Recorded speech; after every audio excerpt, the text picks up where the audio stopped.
Shalom Aleichem. Bapak Yahweh memberkati saudara sekalian. Malam hari ini Bapak Ibu Saudara, saya akan menyampaikan satu materi yang saya beri tema dua sisi yang berbeda. Seperti kita ketahui bahwa di dalam dunia ini selalu ada dua sisi. Apa saja selalu ada dua sisi. Di gambar tersebut menunjukkan beberapa sisi-sisi yang selalu bertentangan. Ada surga dan ada neraka. Ada tempat yang membahagiakan dan ada tempat yang menyengsarakan. Kita menemukan ada beberapa hal ya saudara-saudara yang saya cukup merenungkan ini sepanjang beberapa waktu. Saya berpikir apa ya, konotasi dari firman Tuhan ini dan bagaimana mengaplikasikannya di dalam kehidupan kita. Saya ambil contoh misalnya kata terang dan gelap. Itu dua kutub yang berbeda. Kita juga tahu bahwa ada kehidupan sekalipun dia ada di dalam kegelapan. Kalau saudara melihat di YouTube dan ilmu pengetahuan di luar sana, ada binatang-binatang yang hidup di kedalaman lautan yang matahari itu tidak sampai masuk ke dalam. Sekalipun di dalam kegelapan, dia ada kehidupan. Begitu juga saudara-saudara kalau kita melihat kelelawar yang terbang pada malam hari. Apakah saudara berpikir dia terbang menggunakan mata? Tentu tidak. Mereka terbang di tengah kegelapan. Tetapi toh dia bisa tahu, oh ini ada buah yang dimakan. Dia tidak menggunakan mata secara jasmani. Saya akan bacakan terlebih dahulu, saudara-saudara, di kitab Bereshit atau kitab Kejadian pasal 1 ayat 4 sampai 5. Di sana dikatakan, dan Elohim melihat bahwa terang itu baik. Dan Elohim memisahkan antara terang dengan gelap. Dan untuk terang Elohim menyebutnya siang, dan untuk gelap dia menyebutnya malam. Dan jadilah petang dan jadilah pagi, itulah hari pertama. Di sini kita sudah melihat bahwa antara terang dan gelap itu Tuhan memisahkan. Jadi kalau memisahkan berarti kita tidak boleh berada di tengah-tengah antara terang dan gelap. Sama seperti gambar ini ya Bapak Ibu. Antara terang dan gelap ini ada dua kubu. Yang satu dia memiliki gradasi, yang satunya lagi ekstrim. Kalau saudara lihat di sebelah kanan saudara ini ekstrim ya. Antara A dan B itu jelas sekatnya. Tapi kalau yang di sebelah kiri, A, B, C. Ini B itu di antara A dan C, inilah yang disebut hidup di dalam gradasi. Nah yang tentu kita pertanyakan adalah, posisi kita ada di mana? Kita harus berada pada batasan yang jelas, bukan berada pada gradasi antara hitam dan putih. Kalau saya pernah melihat di pengajaran di luar sana, ada orang yang menyebutnya dengan yin dan yang. Ada lingkaran, terus ada lekuan di tengah, dan di lingkaran yang hitam ada titik putih. Tetapi di lingkaran yang putih ada titik hitam. Itu sebetulnya adalah sebuah konsep alam semesta, sistemik yang diciptakan oleh Bapa Yahweh. Kalau saya bisa membahasakan antara hitam dan ada titik putih, dan di posisi putih ada titik hitam, orang bisa saja membahasakan bahwa seburuk-buruknya manusia, dia memiliki sisi baik. Tetapi sebaliknya, sebaik-baiknya manusia, dia memiliki sisi buruk. Kenapa seolah-olah Tuhan itu izinkan bahwa di dalam dua kutub yang berbeda ini pun itu bisa terjadi gradasi seperti ini. Saya membayangkan sebuah gambaran kayak begini, saudara-saudara, antara gradasi dengan hal yang ekstrim. Nah, saudara yang terkasih, kalau kita mau coba untuk memperlebar lagi antara dua sisi ini, maka di situ kita akan menjadi bingung. Sebetulnya orang ini ada di posisi yang mana? Dan yang tahu itu hanya orang itu sendiri, saudara-saudara. Saya ambil contoh yang lain. Misalnya, kalau kita berbicara tentang iman dan kesombongan, itu nampaknya mirip, Bapak Ibu. Orang yang punya iman, dia meyakini bahwa aku hidup kaya raya diberkati. Tetapi sebaliknya, ada orang yang menganggap bahwa ucapanmu itu sombong. Ketika seseorang berkata pada dirinya sendiri, aku orang pandai, aku orang hebat, itu iman. Tetapi ada orang yang membahasakan dengan kata lain, kamu jangan sombong, nanti kamu jatuh. Lalu posisi yang sebenarnya itu di mana? Sehingga terjadilah sebuah sekat dan orang tidak berani untuk melangkah antara iman dan kesombongan. Jadi gradasi, saudara-saudara. Kalau aku mau berkata aku pandai, misalnya saudara sekolah nggak diterima. Banyak kan orang-orang yang dia daftar sekolah di universitas, tapi nggak diterima. Yang terjadi apa? Stres.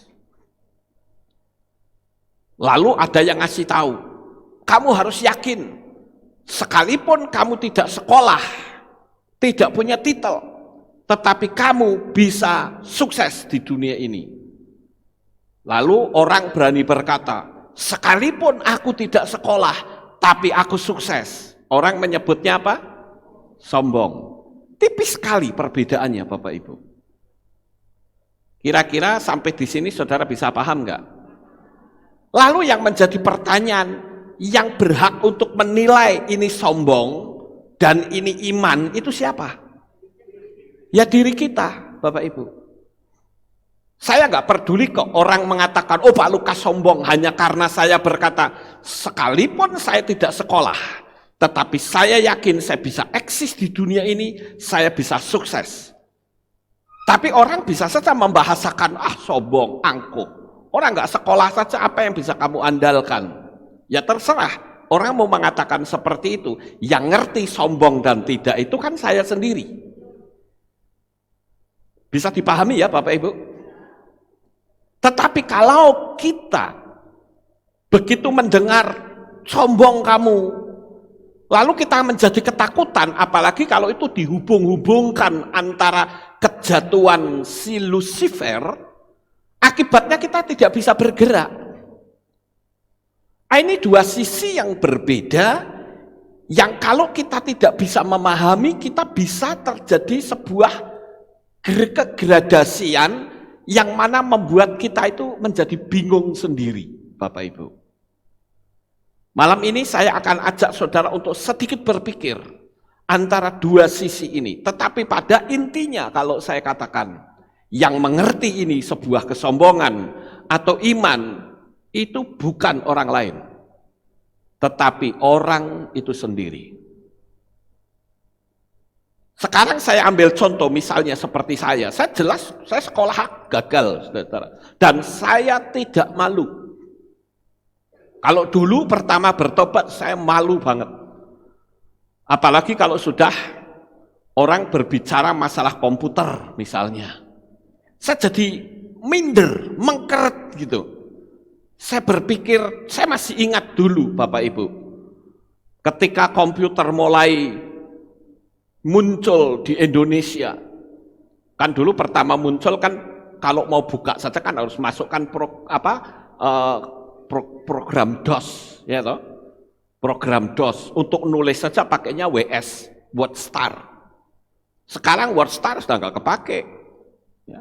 Kecuali di bagian-bagian tertentu pakai bahasa pemrograman kan begitu. Nah dulu saya ingat betul. Ketika komputer mulai ada, anak-anak pastori mulai berbicara tentang komputer. Saya sempat berkata ini, anak-anak ini kok podot bicara soal komputer, aku jadi tersinggung. Kenapa? Karena saya merasa saya tidak mampu gitu, saudara-saudara. Tetapi kemudian dengan berjalannya waktu, saya lalu merenungkan hal ini. Karena pada waktu saya mau berkata, saya pasti bisa, ada sebuah suara kecil di lubuk hati saya yang paling dalam. Dan saya katakan itulah yang kalau kita pikirkan menjadi sebuah pikiran liar. Pikiran premanisme yang berkata, kamu jangan sombong. Ingat, sekolahmu itu sampai di mana? Apa kamu layak?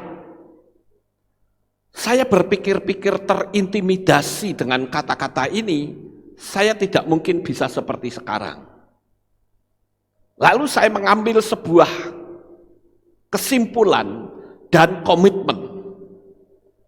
Saya katakan saya tidak peduli dengan orang lain, tapi saya yakin bahwa saya pasti bisa menguasai komputer. Dan faktanya orang yang tidak sekolah seperti saya sempat bisa bikin program website dengan bahasa pemrograman. Yang pada waktu itu orang menyebut dengan hypertext markup language. Dan saya sempat bikin itu, saudara-saudara. Walaupun sekarang bahasa pemrograman itu sudah ketinggalan lagi. Udah nggak laku, saudara-saudara. Orang nggak mau nginget bahasa pemrograman. Sekarang tinggal main template saja. Jadi kalau begitu saya harus berani mengambil langkah yang ekstrim. Jadi Bapak Ibu, saudara dimanapun saudara berada yang hari ini, mungkin saudara merasa, aduh sekolahku gagal, aduh bisnisku gagal. Pokoknya apa yang bicara gagal itu di sisi gelap. Ya, saya menyebutnya Anda berada di sisi gelap ini. Tetapi apakah saudara akan bertahan terus di sisi gelap itu? Saya katakan tidak bisa. Kalau saudara tetap bertahan di sisi gelap, maka 10 tahun yang akan datang akan sama dengan hari ini. Saudara harus berani melangkah bahwa saya tidak mau berada di sisi yang gelap, tetapi berani melangkah menuju ke sisi yang terang. Tetapi yang timbul masalahnya ini kan terjadi gradasi, saudara-saudara. Orang jadi bingung antara sombong dengan iman. Paham nggak Bapak Ibu? Jadi saya malam ini mencoba untuk memberikan sebuah gambaran bahwa kalau kita berada di sisi yang kurang baik, beranilah bicara hal-hal yang besar yang terjadi sebaliknya. Itu iman. Perkara orang mau mengatakan itu sombong, itu sok-sokan, nggak usah didengerin. Yang tahu sombong dan tidak bukan orang itu, dia hanya cuma bisa komentar, karena mungkin dia tidak mampu. Tetapi yang bisa mengambil sebuah sikap bahwa itu adalah iman, keyakinan untuk meraih kesuksesan, itu bukan orang yang berbicara, tetapi engkau sendiri sebagai pelakunya. Kira-kira saudara bisa menangkap ini? Sehingga pada waktu itu, saya berani berkata, aku pinter. Lah faktanya, saya orang yang termasuk tidak sekolah komputer pun, saya banyak menguasai program komputer. Sekalipun tidak punya ijazah komputer. Tapi bagi saya yang penting bukan ijazahnya, tetapi bisa atau tidak, kan begitu Bapak Ibu. Kadang kan orang jadi ragu gitu. Kamu belajar dari mana? Belajar dari internet. Kok internet kok dipercaya? Kan banyak orang yang suka begitu, bukan? Karena mereka tidak ngerti tentang teknologi.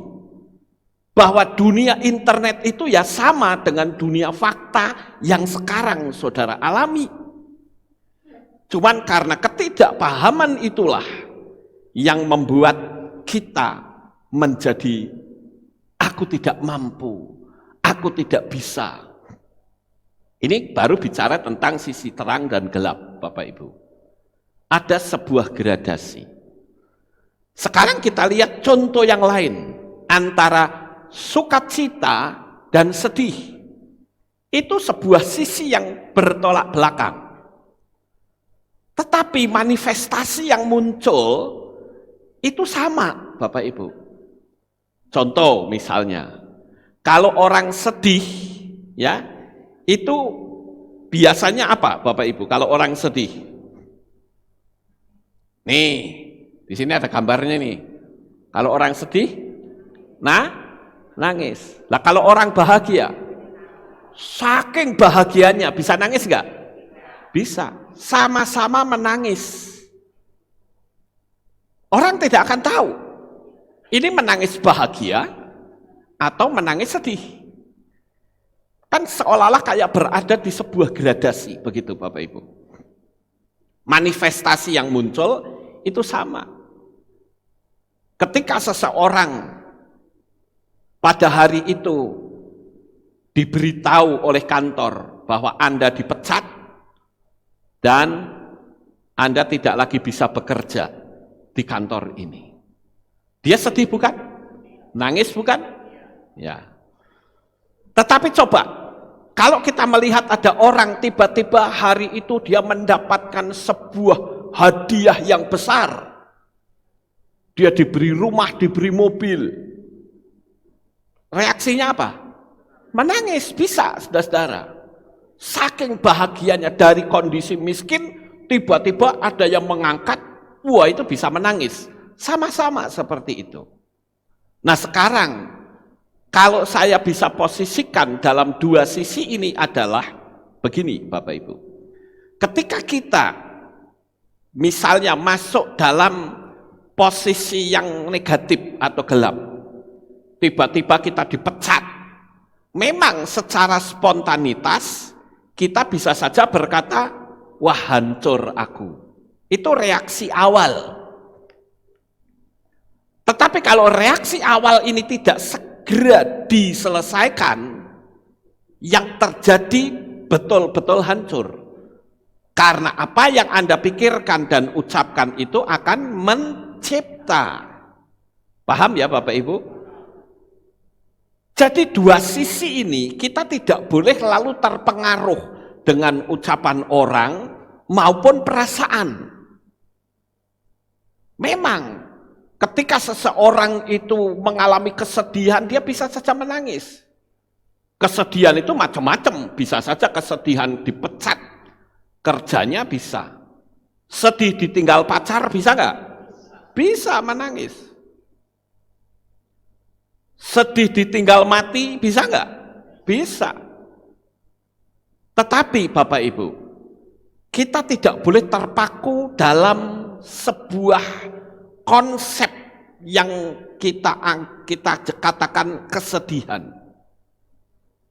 Orang yang beriman kepada Yesua tiba-tiba dia diusir dari rumah karena dianggap kamu ikut penyesat.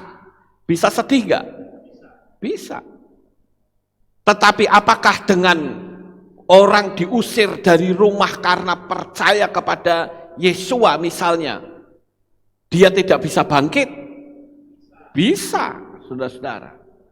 Karena Yesua sendiri mengatakan, kalau kamu akan kehilangan orang tuamu karena aku, kamu akan mendapat banyak orang tua lagi. Jadi kita harus segera mengambil dan masuk ke dalam sisi yang lain. Tidak boleh berada di tengah-tengah, itu namanya gradasi. Saudara akan bingung sendiri nanti. Jadi dua sisi ini kita mesti berhati-hati, saudara. Itu sebabnya kenapa di Taman Eden Tuhan menciptakan pohon pengetahuan baik dan jahat. Kenapa baik dan jahat itu menjadi satu pohon, Bapak Ibu? Kenapa tidak pohon ini baik, ada pohon lain jahat gitu? Kan jadi dua pohon gitu, jadi saya tak ngambil yang baik saja. Kenapa kok ada dua? Selalu dua sisi.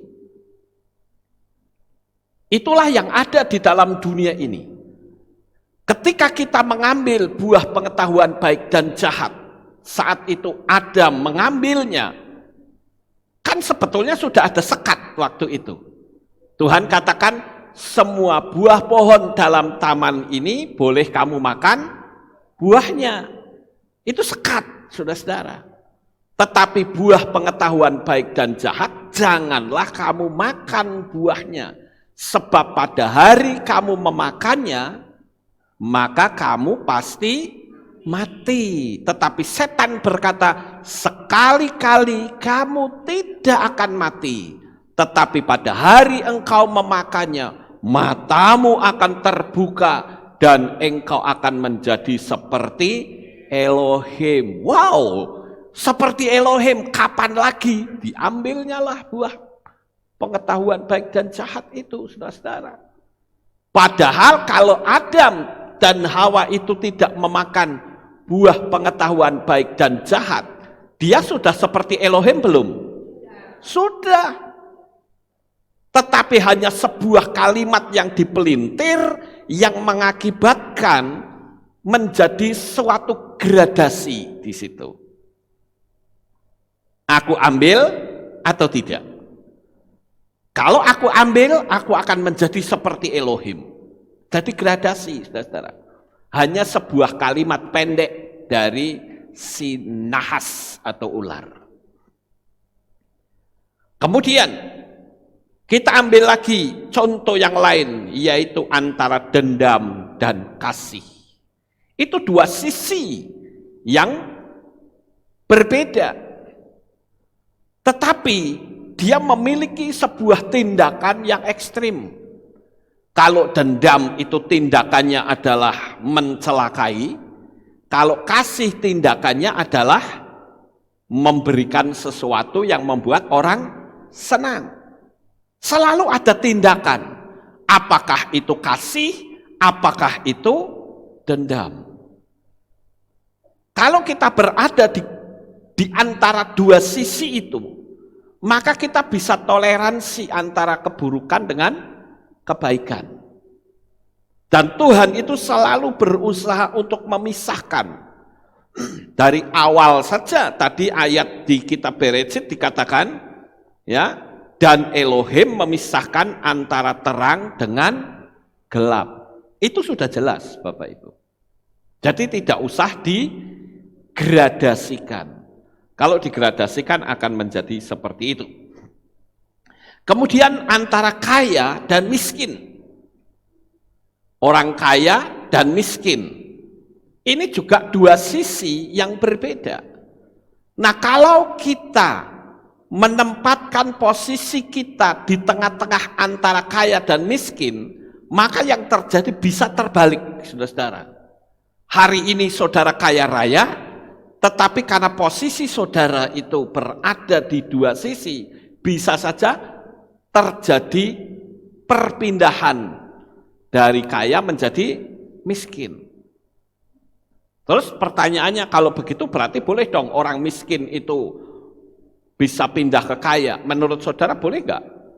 Boleh, tetapi harus menggunakan pola sistemik untuk bisa terjadi sebuah lompatan antara miskin menjadi kaya. Nah, itulah yang disebut dengan hukum sistemiknya Tuhan, Bapak Ibu. Kenapa orang miskin Yesus ajarkan apa saja yang kamu minta dan doakan, percayalah bahwa kamu telah menerimanya. Itu bukan gradasi, saudara, tetapi langsung terjadi lompatan.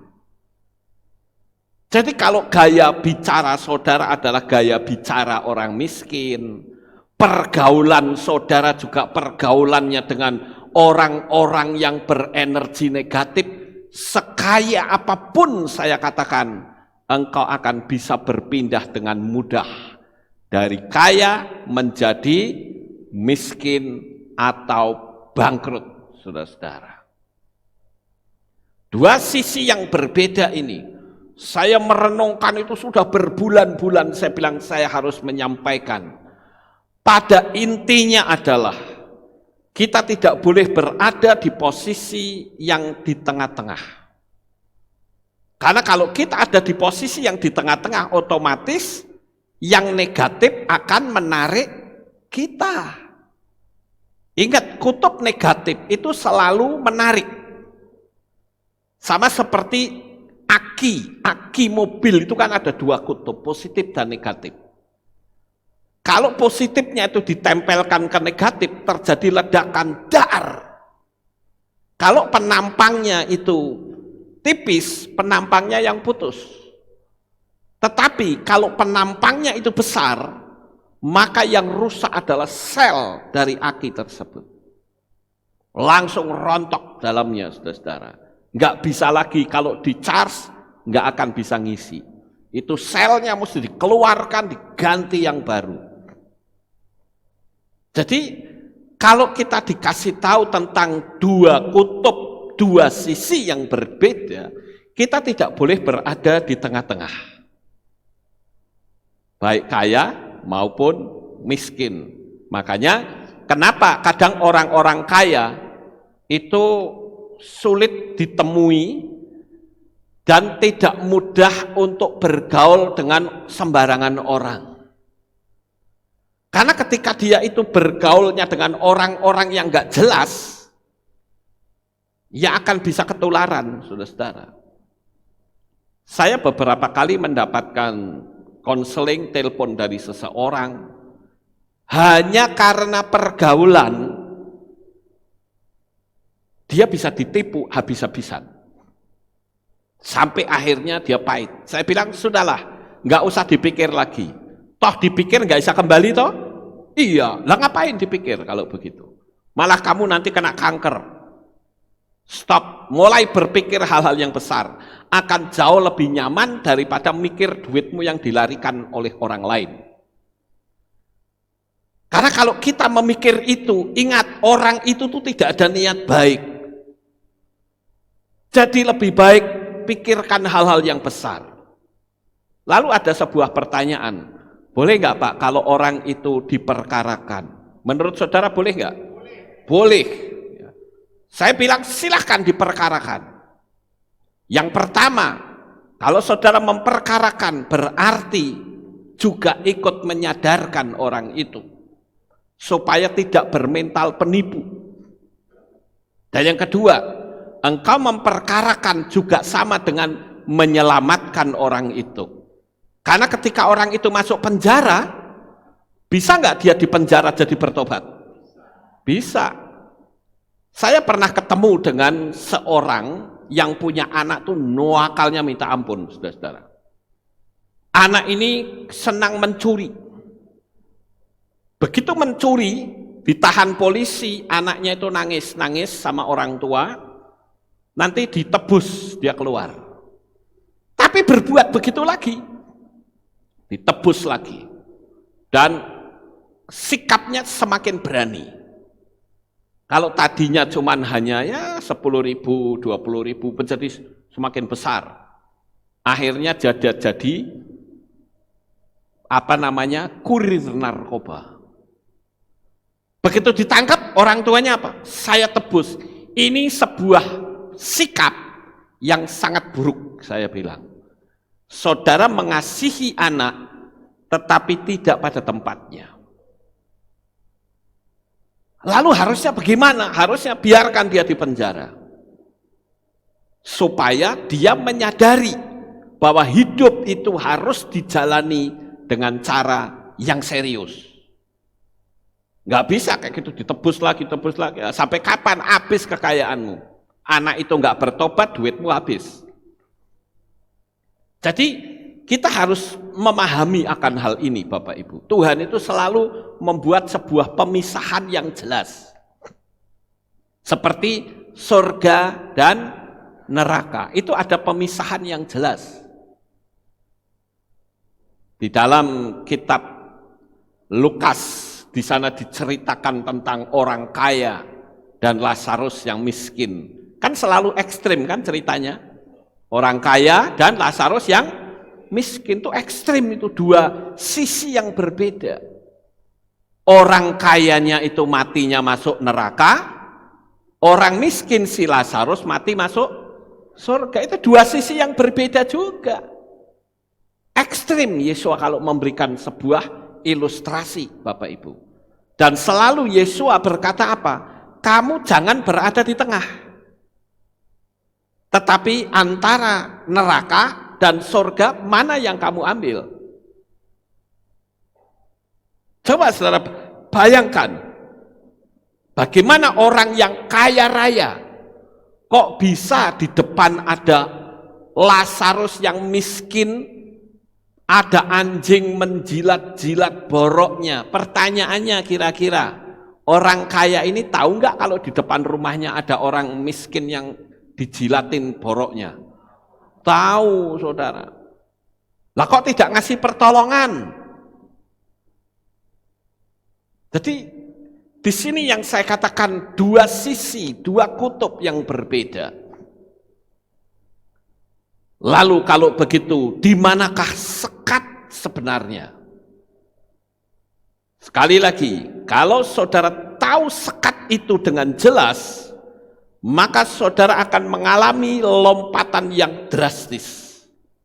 Baik dari miskin maupun kaya, dari kaya maupun miskin. Kalau orang zaman sekarang itu cara berubah itu pakai bahasa move on.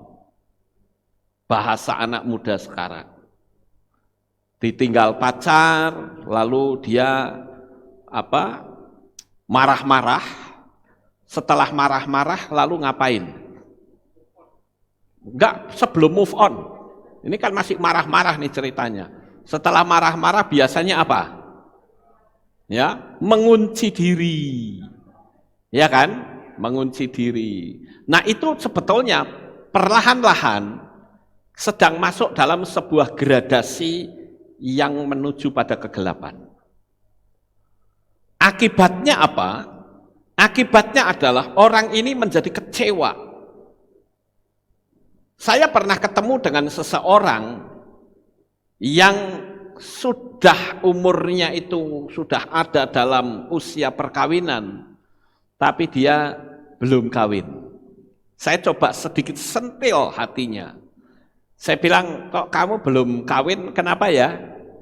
Jangan-jangan ada sesuatu nih di belakang, saya bilang begitu.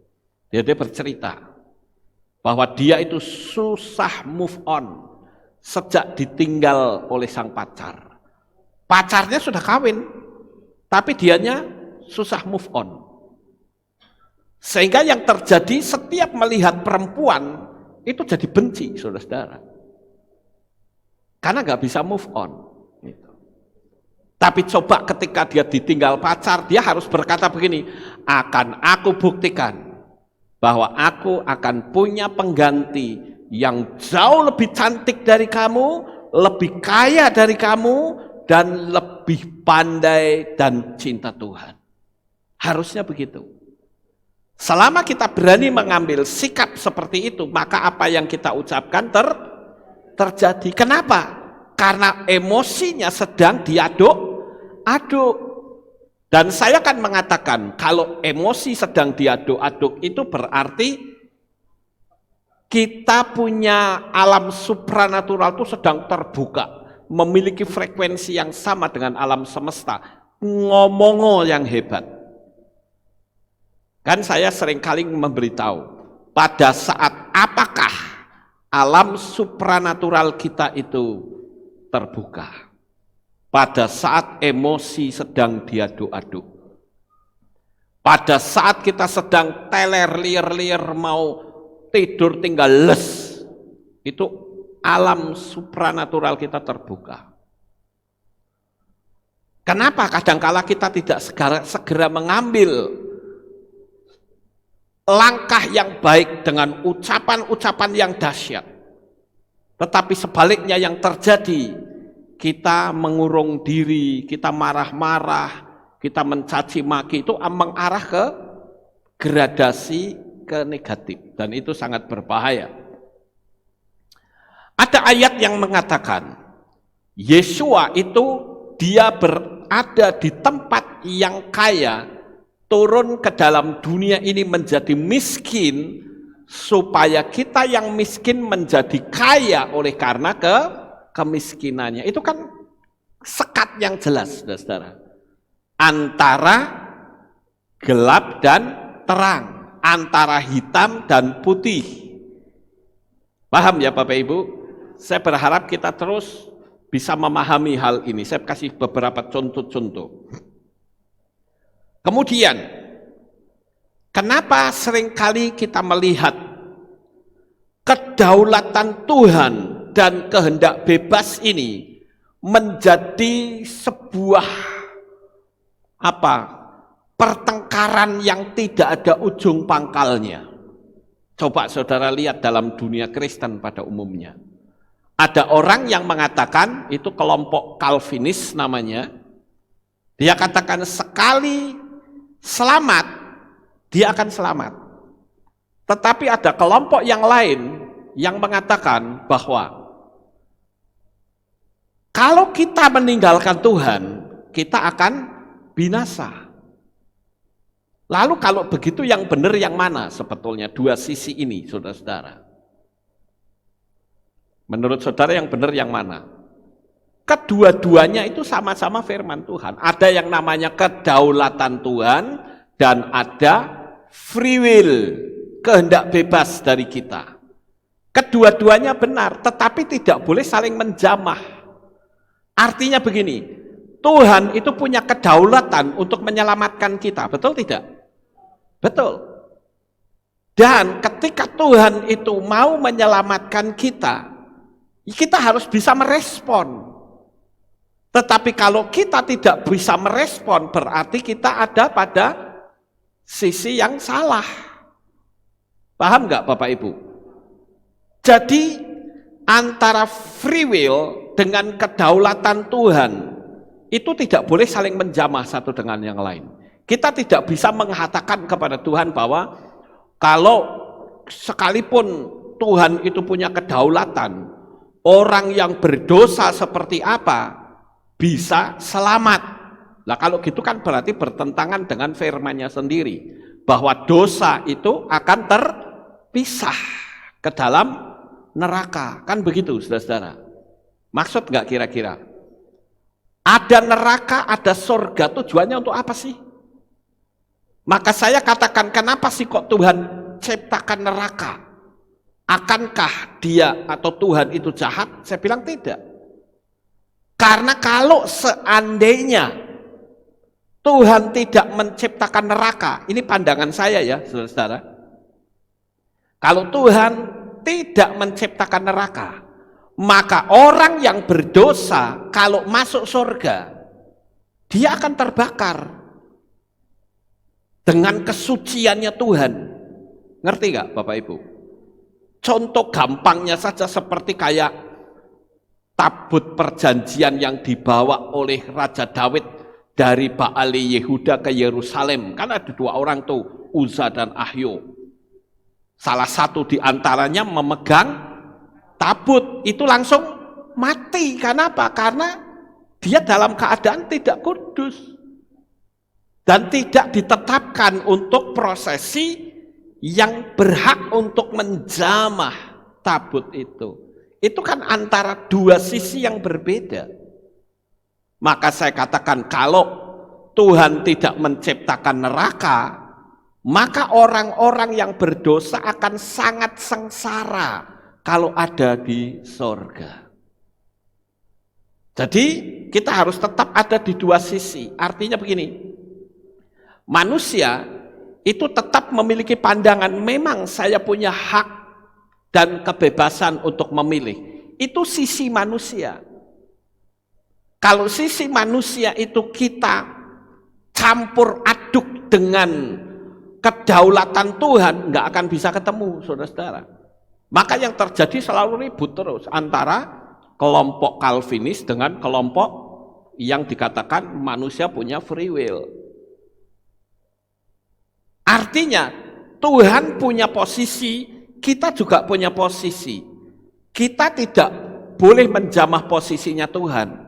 Dan Tuhan pun tidak mungkin menyelamatkan orang yang berdosa sampai ke surga. Makanya ada neraka. Dan keinginan Tuhan itu juga selalu manusia supaya selamat. Tetapi kan kembali manusia punya hak dan kebebasan untuk memilih. Kalau menolak, apakah dia tetap selamat? Ya tidak, saudara-saudara.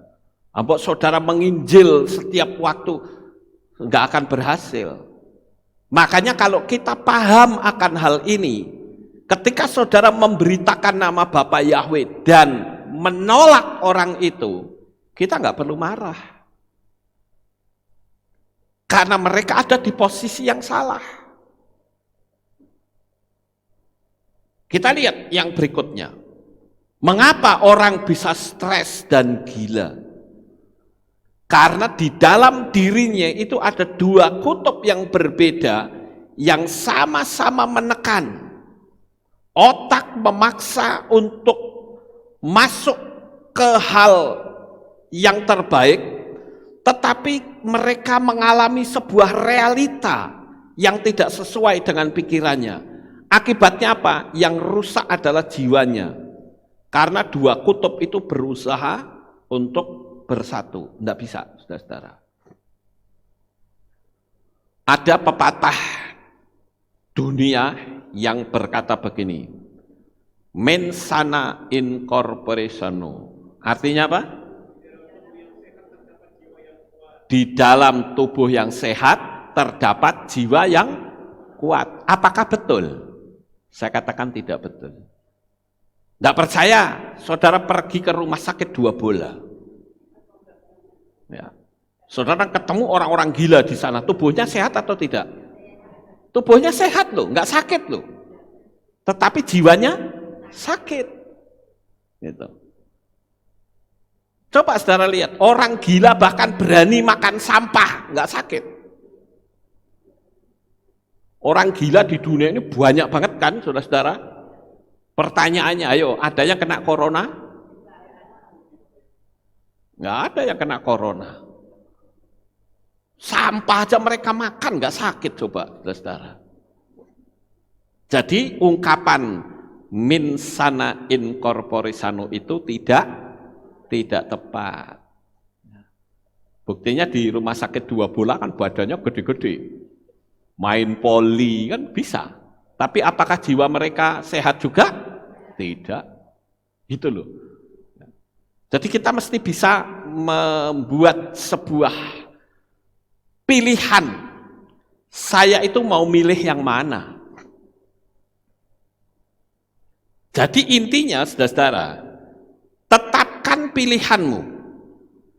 Jangan berusaha untuk menyatukan dan saudara berdiri antara realita dan keinginan. Mana yang akan saudara pilih? Inilah hukum sistemiknya Tuhan. Kalau saudara pingin mendapatkan hal-hal yang besar, tapi selalu saudara melihatnya ke realita, bisa nggak nyampe? Nggak akan bisa. Sampai tua, sampai mati kita nggak akan bisa apa-apa.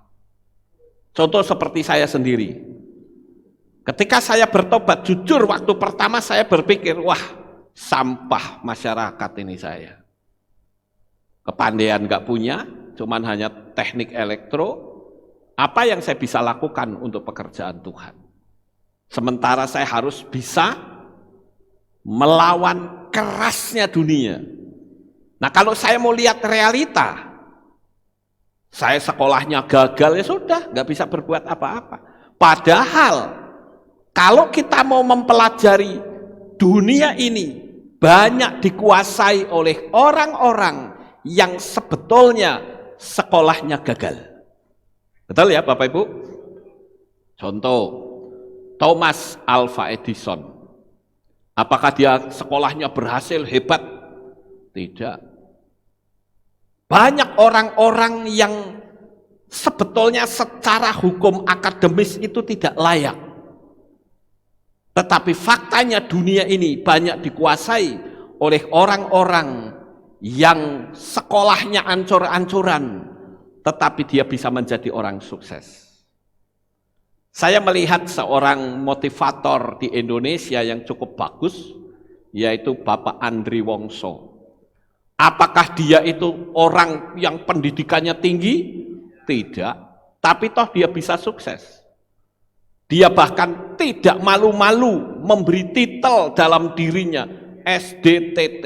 Sampai orang tanya, apa itu Pak? Orang tanya begini, itu titel apa Pak? SDTT. Dia jawab dengan santai, sekolah dasar tidak tamat. Tapi faktanya dia bisa menjadi motivator yang hebat di Indonesia. Betul nggak Bapak Ibu? Jadi hari ini, saya katakan sekalipun saudara ada di sisi yang buruk, jangan takut untuk mengambil satu sikap melangkah pada posisi yang baik. Paham? Jangan peduli orang mau mengatakan kamu sombong kek, emang gua pikirin. Ngerti Bapak Ibu? Tapi kalau saudara terpengaruh ya repot. Terus saya tunjukkan lagi di dalam kitab Kohelet.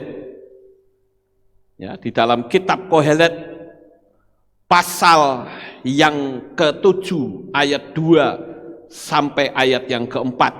Ya. Coba kita buka Kohelet atau kitab Pengkhotbah pasal 7 ayat yang kedua. Kita lihat sejenak ya Bapak Ibu. Pasal 7 ayat yang kedua. Nah coba kita lihat. Lebih baik pergi ke rumah duka daripada pergi ke rumah pesta. Karena itulah akhir setiap orang. Hendaklah orang yang hidup menaruh hal ini di hatinya. Jadi orang yang hidup disuruh apa? Menaruh hal ini di dalam hatinya, saudara. Jadi kalau kita lihat di sini bahwa kita itu harus mengambil sebuah pilihan yang ekstrim, tidak boleh berada di tengah-tengah. Saya akan bacakan di dalam teks berbahasa Ibrani. Di sana dikatakan apa?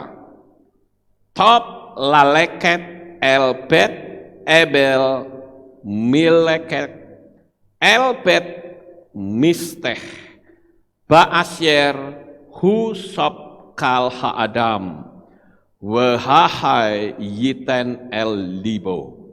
Jadi di sini ada dua kata yang terbalik. Ini di sini saya kasih, ini yang rumah pesta ya saudara-saudara. Di rumah pesta itu ditulis dengan kata misteh. Sementara dalam rumah duka itu ditulis dengan kata ebel. Itu terbalik total antara pesta dengan rumah duka. Ini. Makanya tadi saya katakan orang yang sukacita, saking senangnya bisa menangis.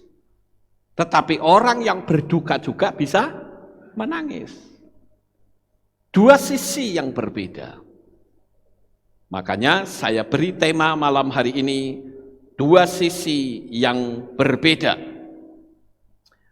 Kemudian yang berikutnya, Nah ini. Kalau kita membaca di dalam kitab Gilyahna atau kitab Wahyu, pasal 3, ayat yang ke-16.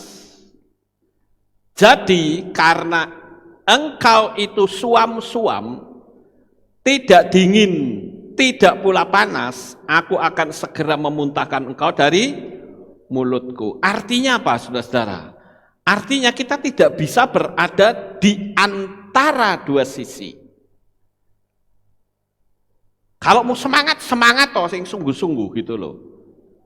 Tapi kalau enggak ya enggak usah sisan gitu. Tapi kalau berada di dua antara panas dan dingin itu kan suam-suam. Ini yang ngomong firman Tuhan sendiri loh. Ya, kitab suci. Jadi kalau kita mau semangat ya semangat. Kalau kita bisa mengambil langkah seperti itu, maka kita berada di sisi yang benar. Kemudian, saudara-saudara, kita juga melihat ada sebuah cerita di kitab Maseslihim atau Kisah Para Rasul, pasal yang ke-20 ayat yang ke-9. Ada di situ seorang pemuda yang bernama Eutikus. Pernah dengar kisahnya? Eutikus ini dia mendengarkan Paulus khotbah, tetapi dia itu duduk di jendela, saudara. Jadi dia berada di dua sisi. Di sini adalah sisi orang sedang mendengarkan firman, sementara di sisi yang lain itu ada angin sepoi-sepoi yang menghembus dia. Di dua sisi. Jadi dia ngantuk, saudara-saudara. Nah, saya baca saja ayatnya. Maseslihim 20 ayat 9. Dan ada seorang pemuda bernama Eutikus yang duduk di jendela sambil dikuasai kantuk berat. Karena Paulus berbicara terlalu lama. Karena dikuasai oleh kantuknya, dia jatuh ke bawah dari lantai 3 dan dia diangkat sudah mati. Jadi kalau berada di dua sisi, itu akan berbahaya. Ambil satu sikap, ini atau ini, begitu. Jadi sekali lagi kita tidak boleh berada di gradasi. Cuman memang sayangnya banyak sekali orang yang senang memilih berada di antara dua kutub. Jadi kita sebagai anak-anak Bapak Yahweh harus berani mengambil satu sikap. Saya akan naikkan sebuah cerita, saudara-saudara. Ada satu cerita yang pernah saya baca di sebuah artikel. Di sana ada seorang mahasiswa di suatu perguruan tinggi yang terkenal pemuda ini memakai krek. Memakai krek itu yang buat menopang, saudara-saudara. Karena dia orangnya kayak ya ada gangguan lah di kesehatan kakinya, sehingga dia pakai krek. Dia orangnya sangat sederhana, berbakat, ramah, dan optimis. Dan ternyata pemuda sekalipun dia pakai krek, dia banyak mendapatkan penghargaan, penghormatan dari akademisnya dia, karena dia menjadi orang yang sangat pandai. Bahkan teman-teman sekelasnya pun sangat mengagumi. Kenapa? Karena dia punya prestasi akademis yang luar biasa, sekalipun dia orang yang cacat. Nah, pada suatu hari ada seorang temannya yang bertanya begini, kamu mengalami cacat seperti ini itu karena kecelakaan atau karena kamu sejak dari bayi? Pemuda ini bilang, saya sejak dari bayi, saya sudah cacat seperti ini. Lalu, orang ini bertanya, kenapa ya, kok kamu bisa eksis, bahkan rate akademismu itu sangat tinggi sekali? Coba tolong kamu beritahu saya dengan keadaan yang tidak menguntungkan ini. Kok kamu bisa eksis, kepandaianmu luar biasa, kamu dihormati oleh teman-temanmu, ya prestasi akademisnya pun selalu berada di peringkat yang tertinggi. Apa rahasianya? Padahal dia dalam keadaan cacat. Pemuda ini menjawab dengan singkat, kecacatan saya ini tidak mampu menjamah hati saya. Jawaban singkat tetapi telak. Artinya apa, saudara-saudara? Kalau dia punya kekurangan dan dia masukkan kekurangan itu terus di dalam hatinya, maka itu akan membentuk sebuah sistem di dalam diri bahwa aku orang yang tidak mampu. Jadi kita tidak boleh terpaku dalam posisi yang kurang baik, saudara-saudara. Saya ambil satu contoh yang lain. Ketika ada seseorang yang membanting pintu dengan tidak sengaja, berat.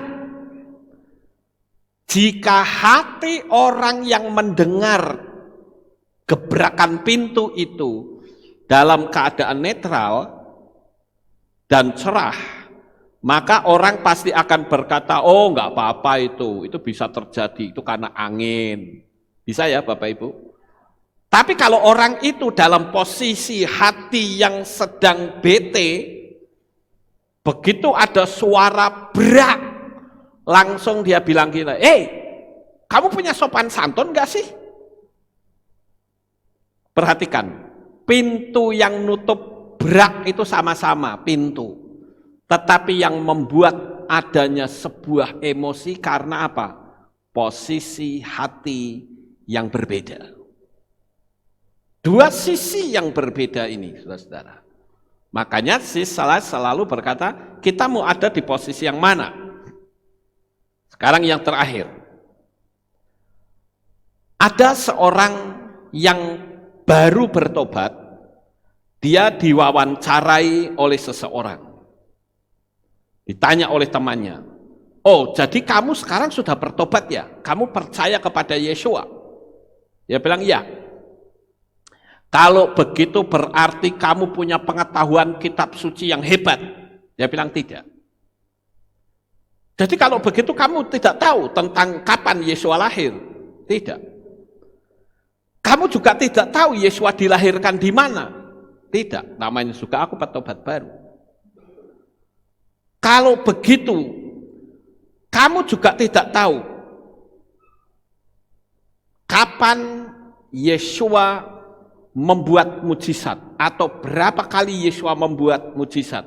Dia bilang, aku tidak tahu. Waktu Yeshua meninggal juga kamu tidak tahu. Enggak tahu. Umur berapa Yeshua meninggal, aku juga tidak tahu. Loh, sebagai orang yang sudah bertobat dan menjadi pengikut Yeshua, harusnya kamu tahu semua itu. Tapi orang yang baru bertobat ini berkata begini, ya memang benar, dan itu bisa menyusul nanti. Tapi satu hal yang aku tahu, dulu aku seorang pemabuk. Hutangku banyak, keluargaku berantakan, anak istriku takut kalau aku pulang ke rumah. Tetapi sekarang tidak lagi terjadi. Aku hidup bahagia. Itu dua sisi, saudara-saudara. Ada orang yang tingkat pengetahuan kitab sucinya mungkin hebat. Tetapi dalam perjalanan hidup sehari-harinya, dia ngaco. Itu sebabnya kembali lagi, di dua sisi ini, kita harus berada di sisi yang mana. Jangan kita berada di gradasi antara sisi gelap dan terang. Kalau saudara berada di antara dua sisi, maka sisi gelaplah yang akan menyedot saudara. Karena energi negatif itu sifatnya akan menarik. Malam ini saya percaya, kalau saudara berani mengambil langkah, apapun dalam kondisi seperti apapun, ayo lihat hal-hal yang besar dan beranilah berbicara dan hal itu pasti terjadi. Sukses besar untuk saudara. Bapak Yahweh memberkati. Haleluya. Kita tunduk kepala Bapak Ibu dan kita akan berdoa. Kami mengucapkan terima kasih dan syukur kepadamu ya Bapa Yahweh. Malam hari ini kami bersama-sama telah mendengarkan renungan firman-Mu. Melalui apa yang kami dengar, Engkau selalu memerintahkan kami ada di kutub yang mana. Kami tidak bisa mengambil antara kutub yang satu dengan kutub yang lain. Terima kasih ya Bapak Yahweh. Kami serahkan seluruh kehidupan anak-anak-Mu semua dalam tangan-Mu. Di dalam nama Adonai Yeshua HaMashiach, kami sudah berdoa. Amin. Haleluya. Kita akan dengar pengumuman. Ada pengumuman ya? Oke, kita dengar pengumuman, saudara. Shalom, berjumpa kembali dalam Aleph Tau Breaking News. Kami mengucapkan selamat datang bagi saudara yang baru pertama kali beribadah di tempat ini. Selamat bergabung dalam keluarga besar Kehilat Aleph Tau Magelang. Berikut saya sampaikan pengumuman minggu ini. Info 7 Hari Raya. Hadirilah Hari Raya Sukot yang akan diadakan pada hari Jumat 2 Oktober 2020 pukul 6 sore. Ibadah Sabat 3 Oktober 2020 digabung hari Jumat dan doa pagi tetap ada. Hari Raya Shemini Atseret akan diadakan pada hari Jumat 9 Oktober 2020 pukul 6 sore. Ibadah Sabat 10 Oktober 2020 digabung hari Jumat, doa pagi tetap ada.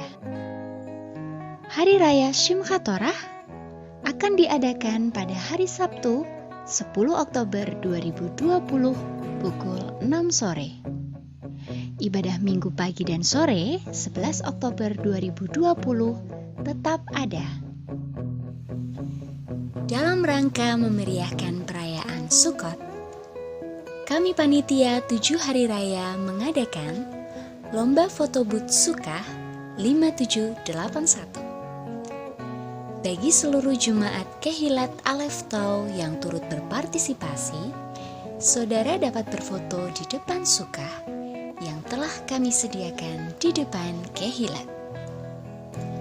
Pengambilan foto bisa dimulai dari tanggal 2 hingga 7 Oktober 2020. Berikut kriteria dan syaratnya. Pertama, lomba dapat diikuti oleh seluruh jemaat KPI Aleph Tau Magelang. Kedua, kostum serta gaya seunik dan sekreatif mungkin. Ketiga, menggunakan kamera masing-masing. Keempat, saudara dapat berfoto dengan memilih salah satu kategori, foto secara individu atau foto bersama keluarga.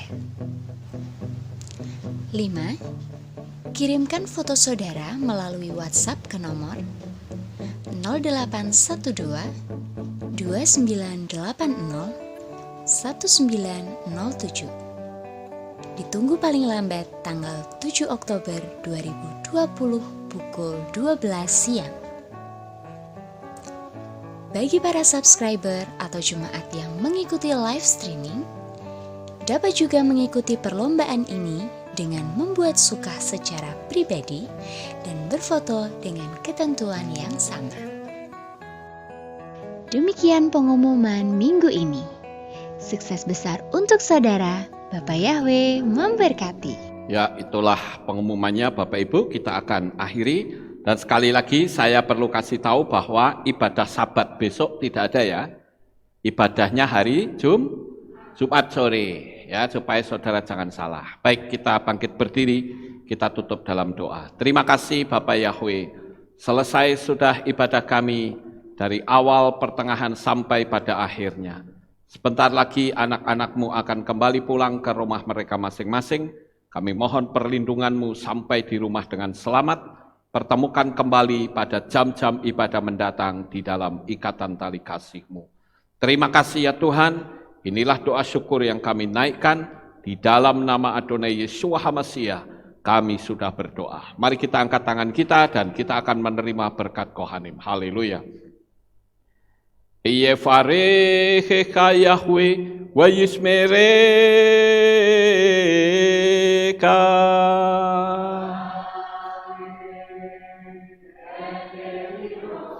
Yair Yahweh panau eleka wechoneka.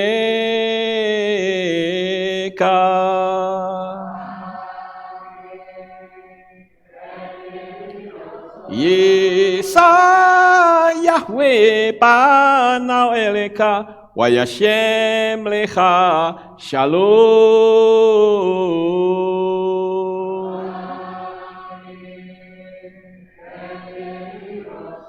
Baruk atabair ufaruk atabasadeh. Engkau akan diberkati di kota dan kau akan diberkati di ladang.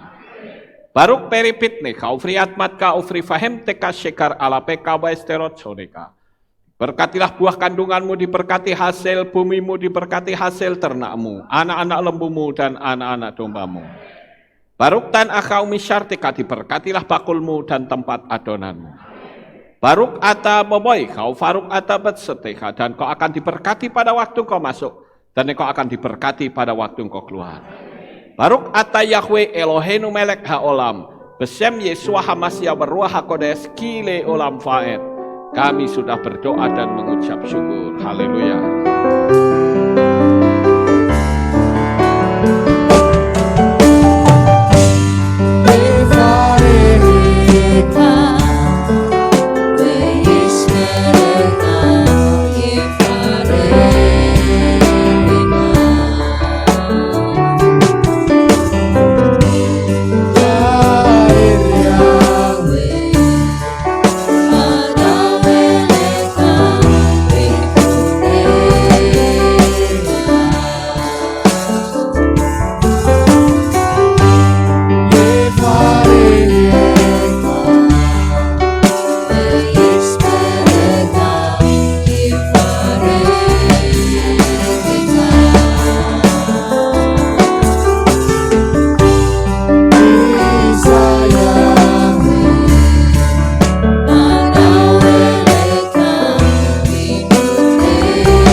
Selamat pulang Bapak, Yahweh memberkati.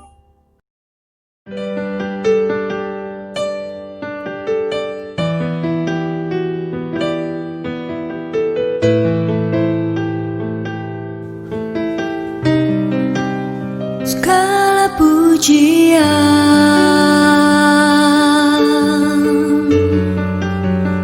hanya untuk-Mu Tuhan, segala kehormatan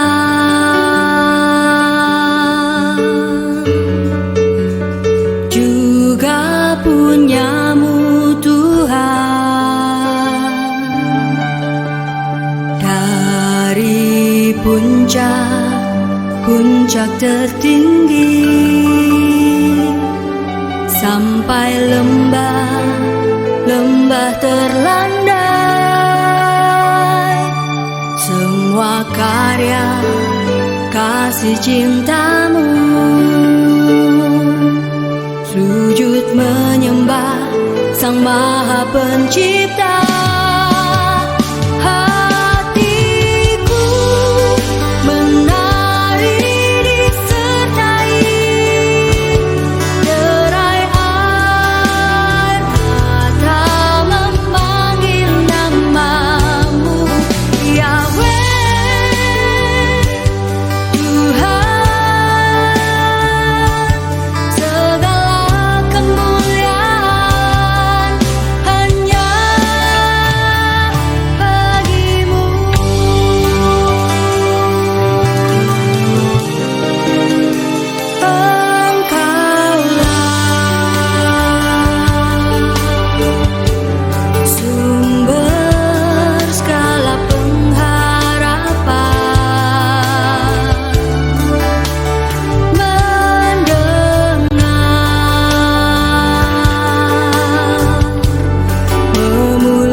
lara menjadi bahagia,